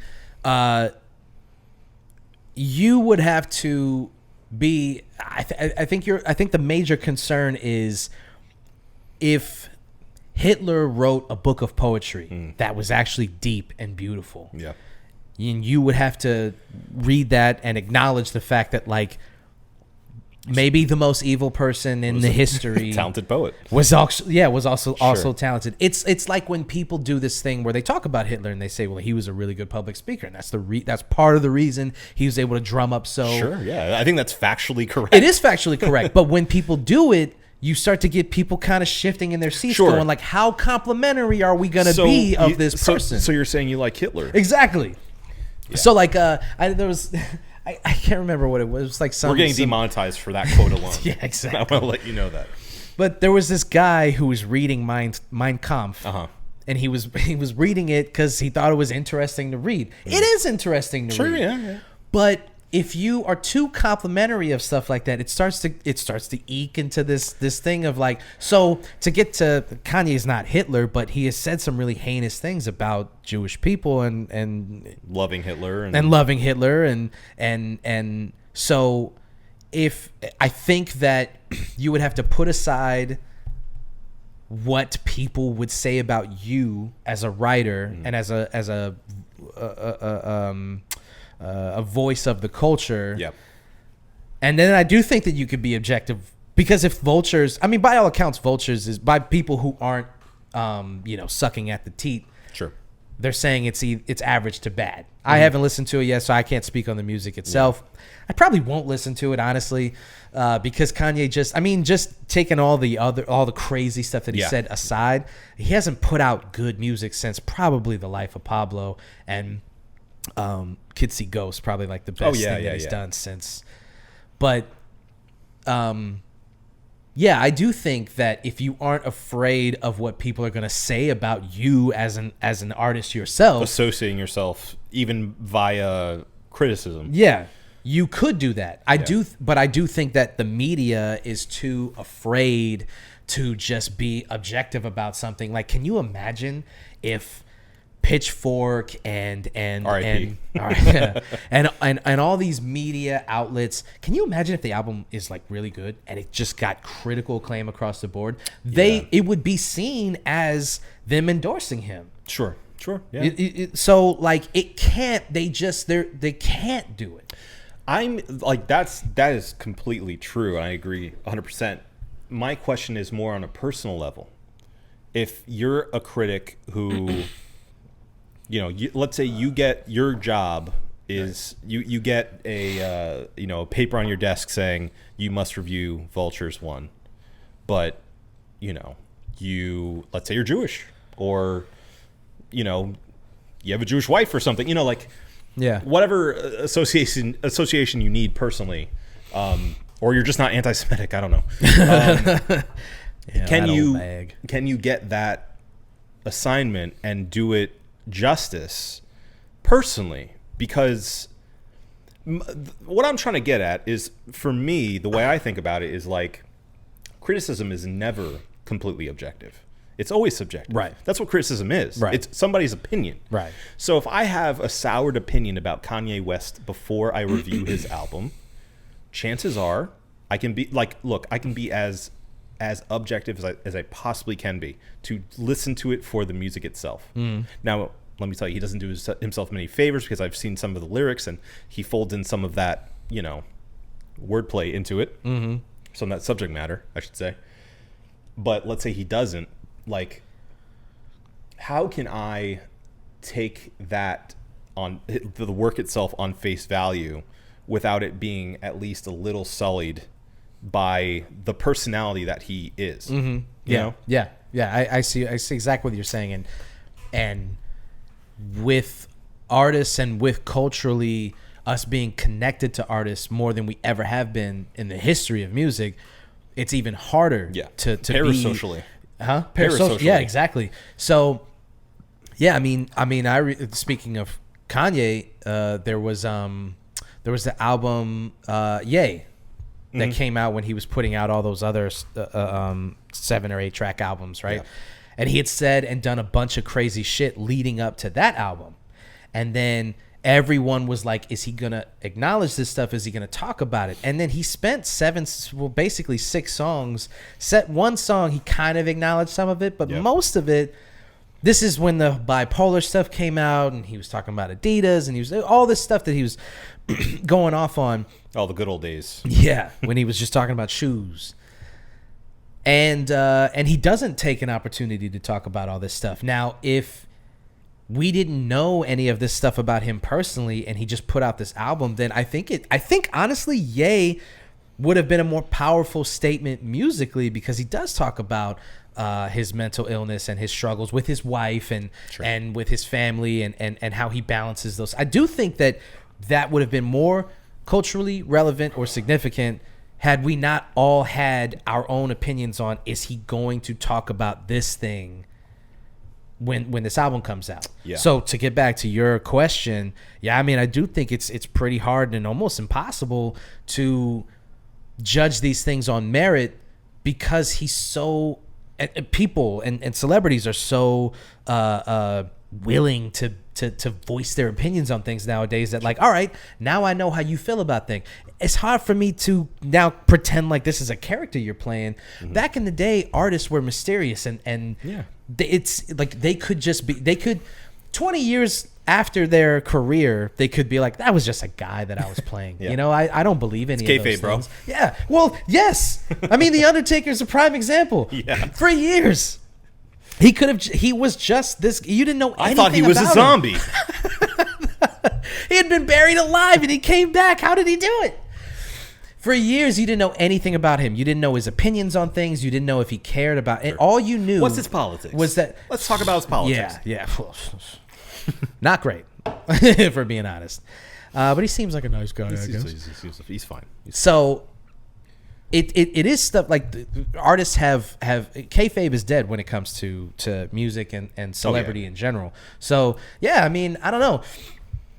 It's tough because he's opened his mouth so much about shit that he cares about, and especially hip hop is especially a genre in which, like, if you have an opinion on something, well, your fan base is going to expect that your music is going to reflect that. Yeah. It's hard to feel a certain way and be open about certain things, and then that not be in your music, because hip hop is one of the only genres that like is primarily written from the first person point of view.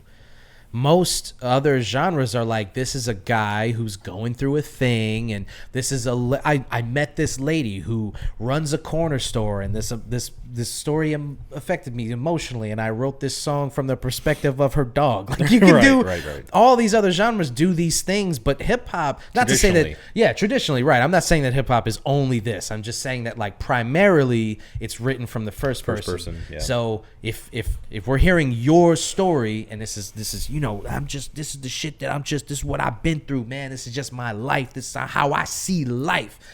and then you spend 80 minutes not talking about any of that stuff, Yeah. well, yeah, it's going to affect. It's just hard for it to not affect your opinion on it. Sure. So, yeah, I think back to what I was saying before. I think you can do it if you're not afraid of what people are going to say about you. But to your point, I do think it actually, when you actually start writing your review, would be pretty hard. Yeah. To do it. I think so too. Yeah. And I mean that gets us to sort of one of the main points of this topic is famous YouTuber, music personality Anthony Fantano kind of took a stand. He drew a line in the sand to say that Vultures 1 is unreviewable. And mind you, he usually, if he really thinks something's bad, he'll say not good. Yeah. That'll be the review for it. But on this one, the title's literally, it's unreviewable. Yeah. So I watched the video, and essentially he goes on to say that, like, the quality's bad of the album itself, and he goes on to list the ways, but also it's more so based on his opinion of Kanye, in 2024. Yeah. And how it has sort of attached itself to the music he's making nowadays, how the lyrical content is now kind of been infiltrated by his opinions on politics and culture, et cetera, et cetera. And, just that it's essentially not worth his time to review it. That's kind of, that's the gist I got out of watching his review for it.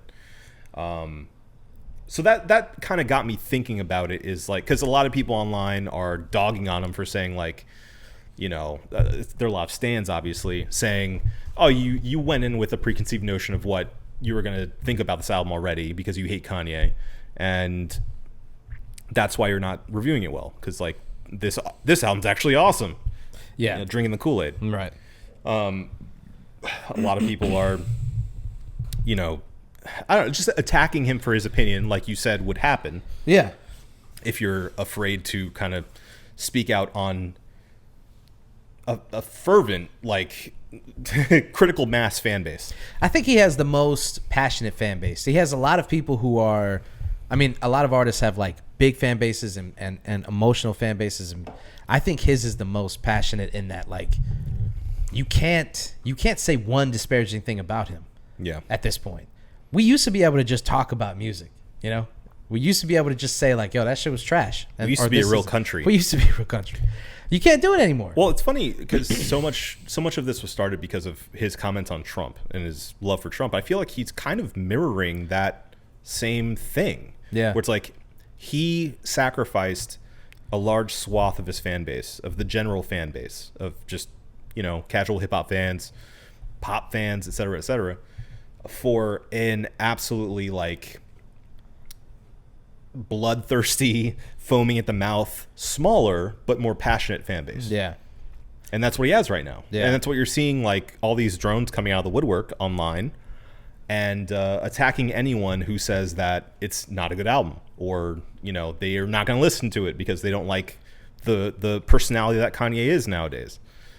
So, it's just, it's for me, it doesn't affect me very much because I just don't argue on the internet. Yeah. Except on here. But it's just annoying to see. Yeah, it sucks. It if I don't catch myself, I'll start reading down the threads and I'll just, like, I'll feel my blood boil and catch myself and go, oh, this doesn't affect my life at all.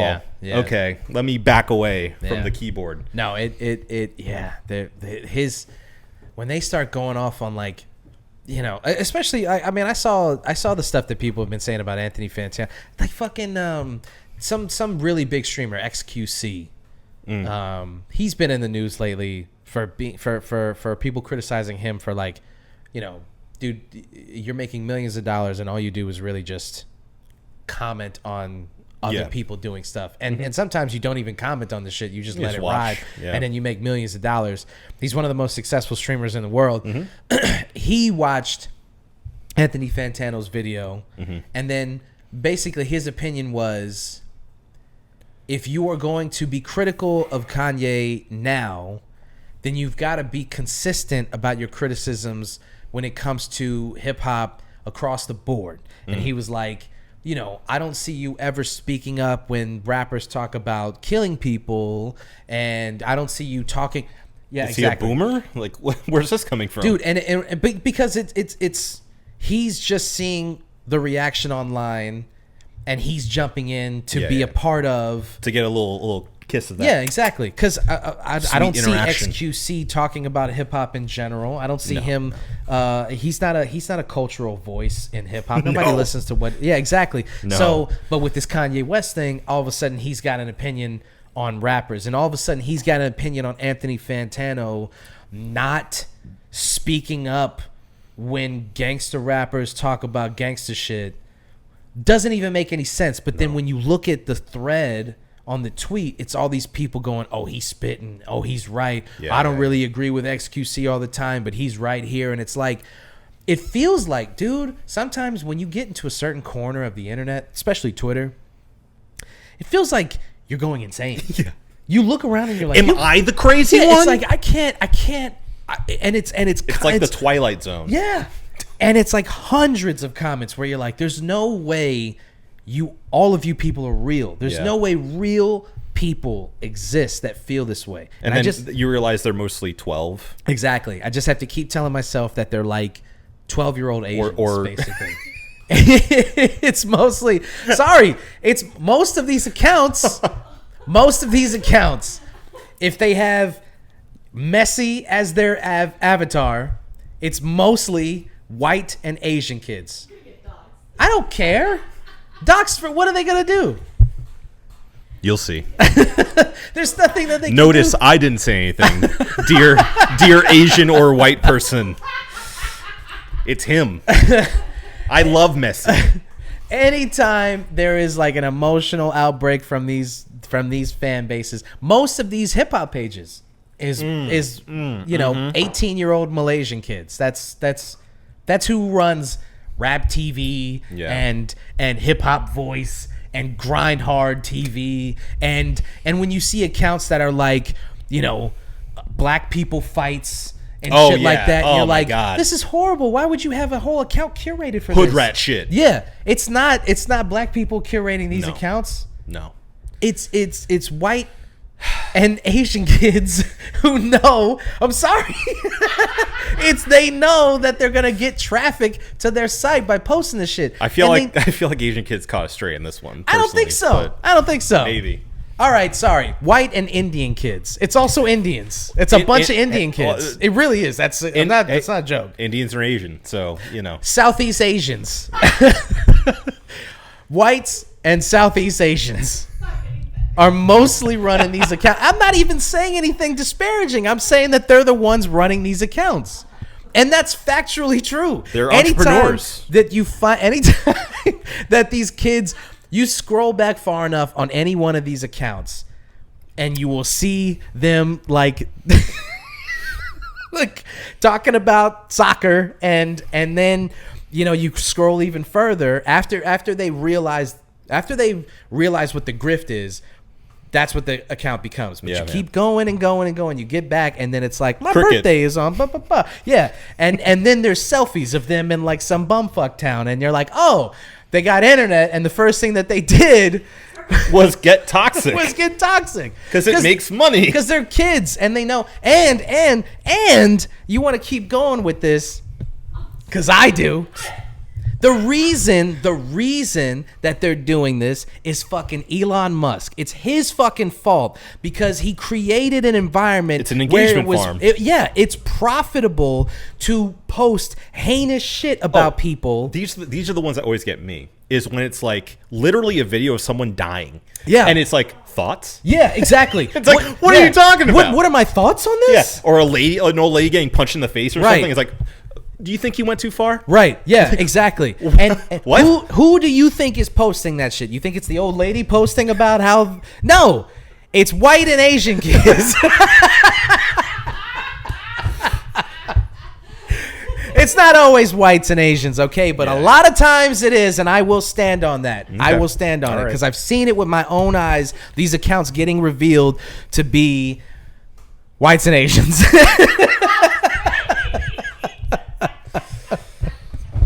Yeah. Again, I don't even think did I say anything disparaging? I just said that they run these accounts. That's all I said, and that's true. Okay. I don't know if we have the research to back that up, but if you've seen it, you've seen it. I'll tell you what is. You know what? I'm gonna stop. Okay. That's called progress. I'm very happy for you. Good job. Yeah. So I don't know at this point. With stuff like this with Kanye especially, I mean, the machine that's behind him is too powerful anyway that it doesn't even matter. Yeah. He just pushes forward and you get all these people who are going to boost his streaming numbers, and then when you talk about it, you can go back and going back to the Killer Mike thing from I don't know if we talked about it last week or whenever we talked about it. Maybe we talked about it just casually, but yeah. Killer Mike wins all these Grammys for I guess I don't think we really talked about it. We didn't talk about it on mic, no. So Killer Mike, if you're not aware, swept the rap categories at the Grammys this year. And then got detained. And the first reaction from the internet, from a certain portion of the internet, was, who's Killer Mike? Because all these kids wanted... they wanted Travis Scott to win, or maybe even Drake to win. And then when Killer Mike took home all the trophies, they were like, well, what the fuck? Yeah. And instead of educating themselves on who Killer Mike is, that was their fucking first reaction. Yeah.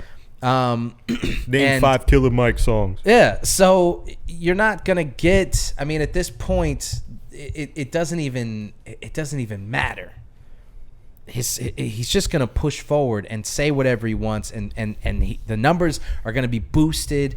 And when people try to argue against this, they're going to say, well, look at his streaming numbers. He's the same thing number one on Spotify. Yeah, so. Same thing with Killer Mike. People looked at his Spotify numbers and said, who is this guy? Instead of delving into the content of the music itself. Sure. And that's what's going to happen with Kanye West. Is like, as long as his fan base is going to continue to, prop him up, and he's going to continue to have digital success, people are going to buy these stupid, like, rinky-dink little things that he creates, like the Yeezy pods and like the socks. Yeah, people are going to buy that shit. I mean, it's not. There's no, the measure of success, or the meter that people use nowadays. Not us, not our generation, but the new generation. The meter that they use is engagement. Yeah, it's hitting their qualifiers. Yeah. And that's a scary place that we're at, where you're not even engaging with the product itself. You're engaging with how many. Yeah. And how can you even quantify other than looking at the actual numbers? But you're not looking at the quality of the thing. There's no conversation being had about what we're actually talking about. We are fully in a consumerist culture where it's all about how much is consumed. Yeah. That's it. That's the only metric that matters to some people. I mean, it was this feels like a hangover from our generation saying like, oh, well, he can't be the best rapper alive if he hasn't had this many platinum records. Yeah, absolutely. If he didn't get to number one like immediately. Yeah.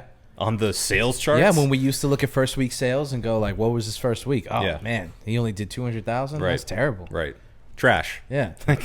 that is, I think, just perpetuated by the internet now. Yeah. Because there's a new metric with bigger numbers, and that's far easier to boost. Yeah. Even inflate like artificially. Yeah. Well, that's the worst part about it, is like there was ways to game the numbers back in the day, but not like today. Like today.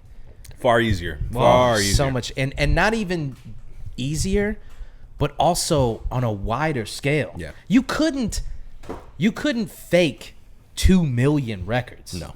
You could ship 500,000 and say, listen, we They're shipped 500,000. Yeah, so that's, I mean, they'll went be bought gold. eventually. Yeah. But you couldn't fake billions of streams. No. But now you can do that. You can look at these numbers and go like, there's artists who I'm like, who the fuck is this? And they've got over over 100 million streams. A million trillion. And you're like, I don't even know who this person is. Yeah. And then there's like 12 people that will jump into your mentions and be like, you don't know Corvo 48? And it's always a white or Asian kid Yeah. in my mentions. I'm kidding. I'm kidding. I'm kidding. I'm joking. Yeah. But yeah, so there's no, man, we're back in the Wild West with some of this stuff, man. You know? Yeah. And the people who are going to profit, I don't know, it doesn't even matter to them. No. So, And we've come full circle to tribalism. right. Yeah. Right. Yeah. Right. So it's like, do you even engage with this stuff? You know, because the conversation that I want to have is how good is the music and how culturally important is the music. But the conversation that's being had is, well, X amount of people are listening to it, so it must be good. Yeah. And it's like, well, we can't even have this talk. We're talking about two different things. We're talking apples and elephants. Yeah. Yeah. So, I don't know, man. I don't know. Yeah. I agree. I'll give the album a listen. I'll see what I feel about it. Yeah, I'll listen to it too. I'll wait a week so we don't affect his first week streams. Petty. Yeah, and then I'll listen to it. Yeah. And you know what? I won't even listen to the album itself. I'll listen to one song every week. Okay. So that like Space it out. yeah. Really live with it. Yeah. Really live with it. Okay.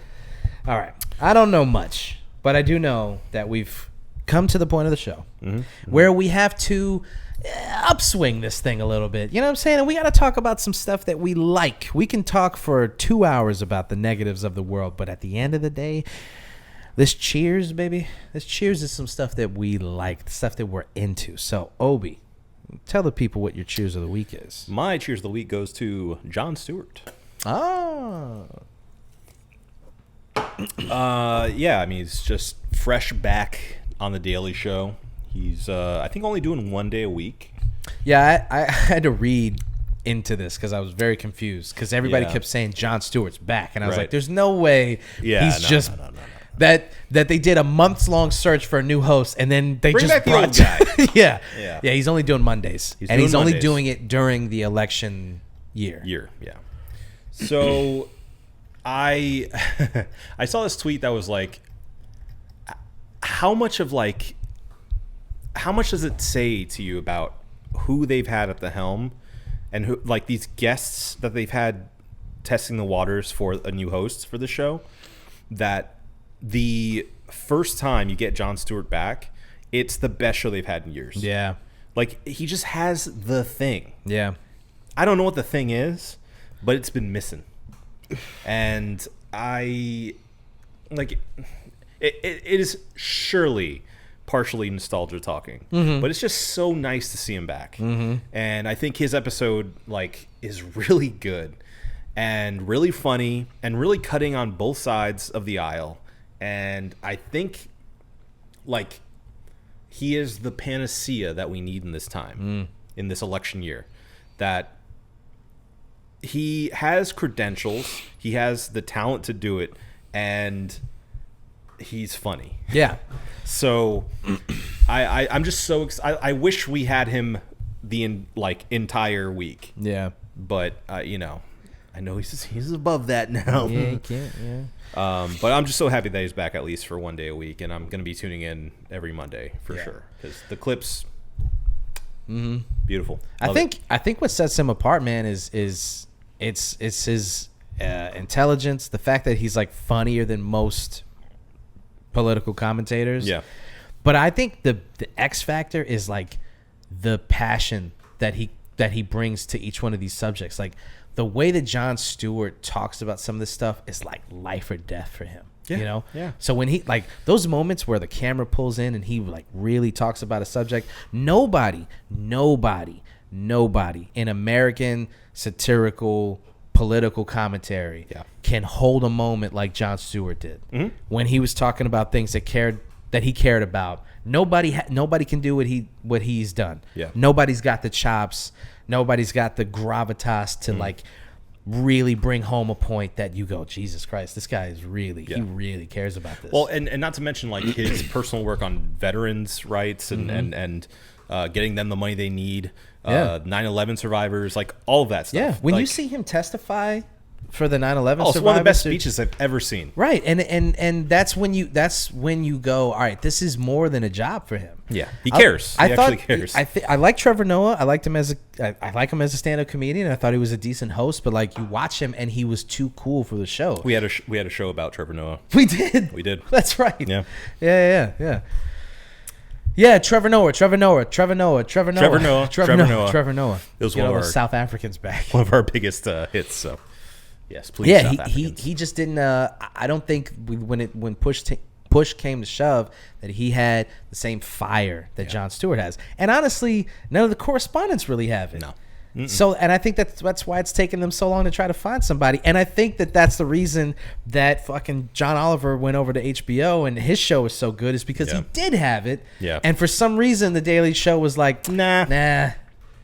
And I'll never understand that. Never understand why they were like, let's get a fresh face in here. And you know, maybe part of it was like they wanted to diversify and they didn't want to put another white guy in the chair. And I get that. But he's British. Yeah. It's even worse, actually. He's extra white. Yeah, he's really white. But then He's got a hip hop page. But I mean, if you, So, yeah, it's good. It's good to have him back at least for a little while. Agreed. And then apparently he's going to be the executive producer going forward. So, okay. Yeah. So I guess they canceled his Apple show. Yeah. And now he's got time, so he's going to be the executive producer for the show going forward, and hopefully he finds like a real heir to the throne. Because like Trevor Noah being there, he was only there for what, like 5 years, Something five or like 6 that, years, which I didn't realize this until since we've been recording. So yeah. So about 7-8 years Something like probably. that, yeah. But even still, fucking Jon Stewart was there from 1999 to 2015. Yeah. I had no idea he was there that long. I mean, it just seems like our entire childhood, it's been him. It literally has just been just Jon Stewart. I didn't even know these other people they talk about. I thought he created the Daily Show. No. And then they talk about other hosts that they had before, and I was like, what? Well, exactly. I mean, that he was the perfect guy. They needed the guy, and they found the guy. Yeah. All right. My cheers of the week is going to our sweet, beautiful Orlando Magic. Orlando Magic. We're coming up on the midway part of the season. Oh, I'm sorry. Do you guys want to talk about sports again? We're going to talk more sports. They're playing as we speak. We're coming up in the middle of the season. We're getting to All-Star Weekend. And the Magic, I believe, are sitting at number 6 as of this recording, which is the best that they've done in years. We are in actual playoff contention for the first time in a long time. And it's just been fun. The season has just been fun to watch. And, you know, I'm just taking this time to give them my cheers. And I probably give them another cheers. Hopefully by the end of the season we're in the playoffs. We're making a tough, real run at I mean, you know, there's some teams in the Eastern Conference that are just gargantuan. They're just monsters. Yeah, like the Knicks. Yeah, like the Knicks. So it's going to be tough to make it out of the first round of the playoffs. But Magic are currently 6, right? yes, yeah. So it's just fun.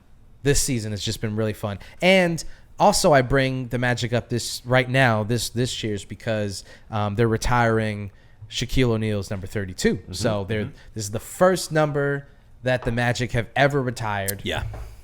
And of course it goes to Shaq Daddy Diesel.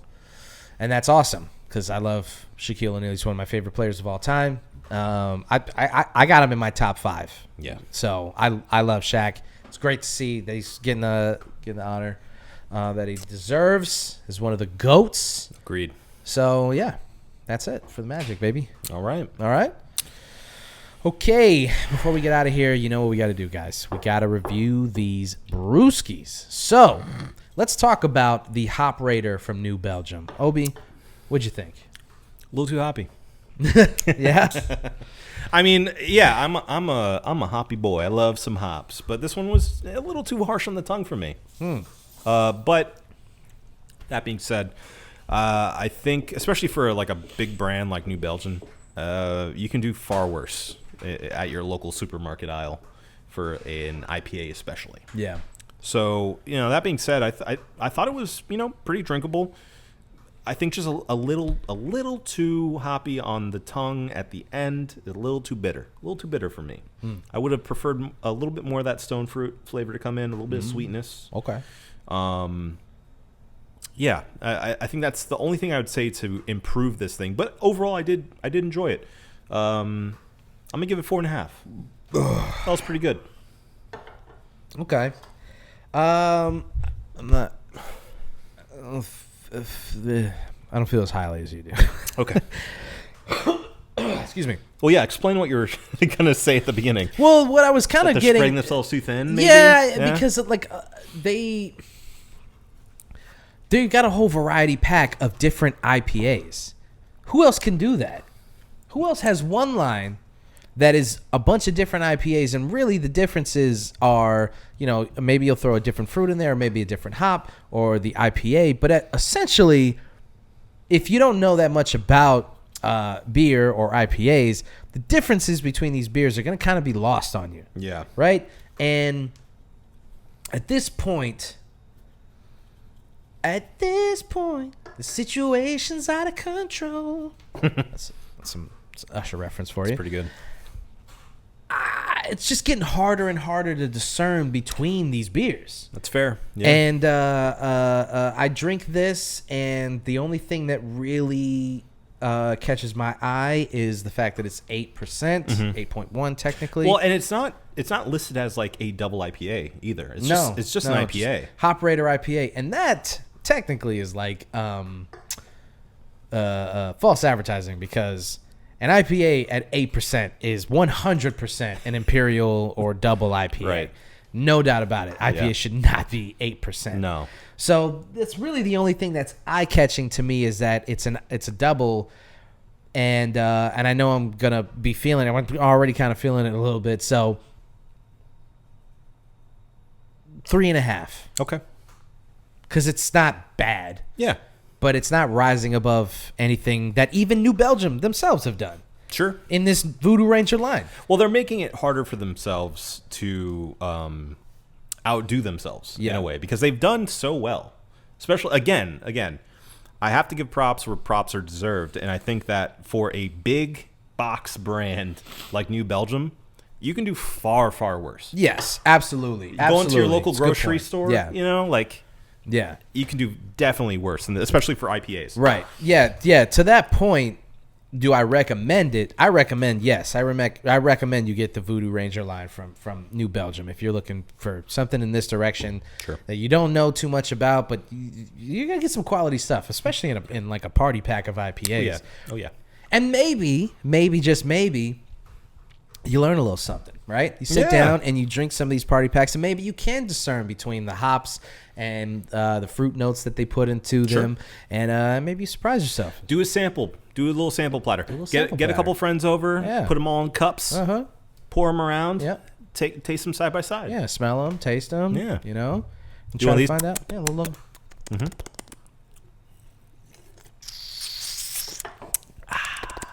But as it stands, a 3.5 for me, a 4.5 for you. Yep. You think we got it? I know we got it. All right. Well, if Obi says we got it, then that is the end of this show. Just this week. Forever. Once the Kanye stands come in. Oh. It's over. Okay, well, yeah, I guess I should say, like, we're going to wait for the fallout. We're going to be in the bomb shelter for the next week and a half, waiting for the fallout. And then hopefully, I can already see it, dude. I can already see our YouTube a thumbs up to thumbs down ratio. I'm looking at 64, maybe a 70%. Sure. We'll get some thumbs up, but we're definitely going to get a couple thumbs down. Okay. What we need from you guys, if you're still here listening, you need to combat the Kanye stands that are going to show up. Please. We need you there to just be voices of reason, okay? We didn't say anything crazy. We I just don't think stated so. the facts. Yeah. Okay? Maybe I went a little hard on the white Asian kids. But the thing is, again, I don't think I said anything crazy. I just said that they run accounts on Twitter. You did not just say that. What else did I say? I said...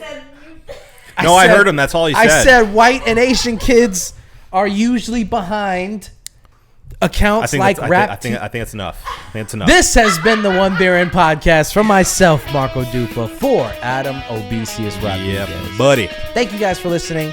Drink delicious beer and have yourself a beautiful evening. We love you.